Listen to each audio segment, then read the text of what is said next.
welcome to the channel. So what's the most important lesson from The Subtle Art of Not Giving an F?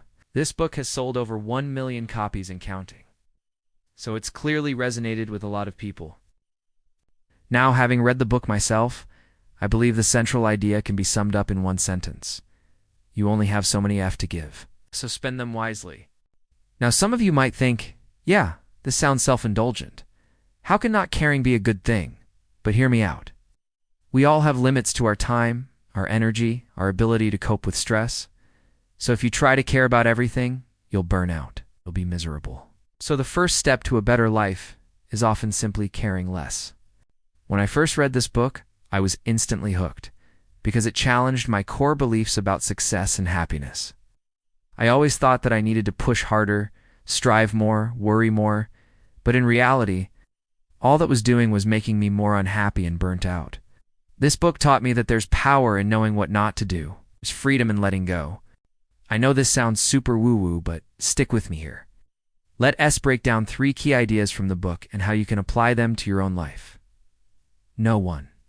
You don't have to fight every battle. Okay, so one of the most eye-opening lessons from the book is understanding that not every struggle is worth fighting. In fact, some struggles are best avoided entirely.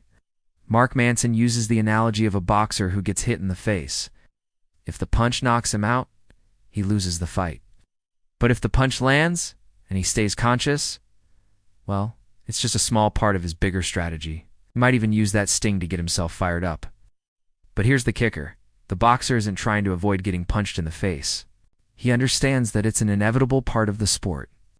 His goal is to selectively pick the battles that matter, the ones where he can see a path to winning. And this made me realize something. A lot of the things I stress about are battles I need to fight at all. They're distractions that pull me away from my bigger goals and dreams. Do you have any of those fights going on right now? Maybe it's a toxic relationship or a pointless argument at work. The subtle art suggests that these situations aren't bad in themselves. They become problems when we refuse to acknowledge their limitations.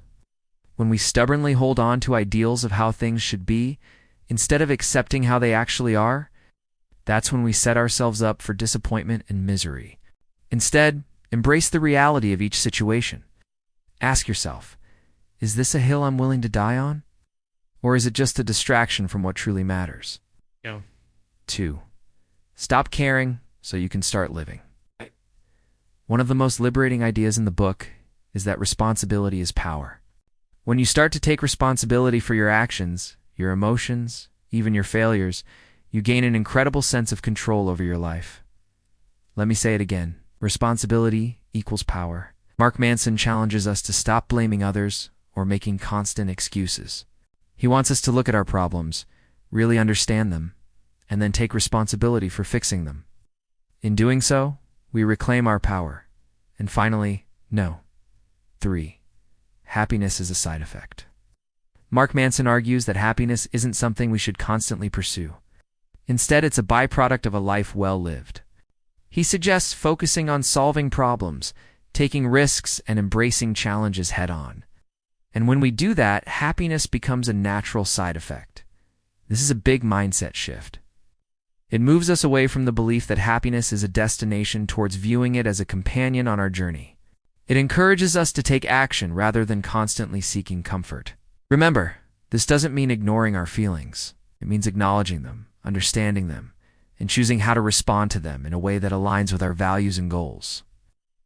In a world that often feels out of control, The Subtle Art of Not Giving AF offers a refreshing perspective. It's a reminder that sometimes the most powerful thing we can do is simply choose what we care about. So ask yourself, what will you stop caring about today? Let us know in the comments. And if you found this video helpful, subscribe for more.